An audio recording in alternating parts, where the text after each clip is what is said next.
I used to be head of the FCO unit that monitored Iraqi weapons of mass destruction. And I know for certain, I can tell you, that they knew there weren't any. It wasn't a mistake. It was a lie. I think it is impossible to be proud of the United Kingdom. I think when we invaded Iraq, we did to the United Nations what Hitler and Mussolini did to the League of Nations.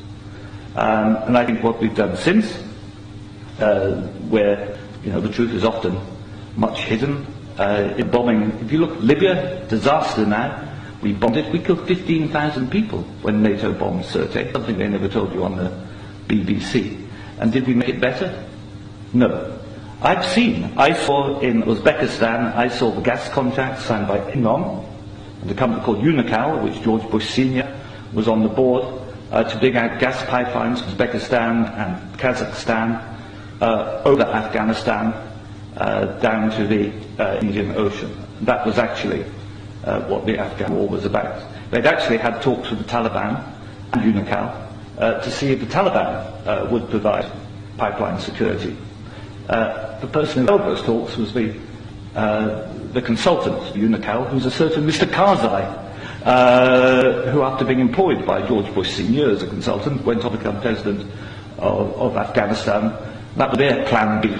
The Taliban wouldn't do it, so they invaded. It usually, I've seen it on the inside, it's almost always about control of resources. It is every bit as corrupt as our first speaker. I'm sorry, I'm also terrible with names. Andrew. You are absolutely right, Andrew. And I can tell you it's not an academic construct. The system stinks.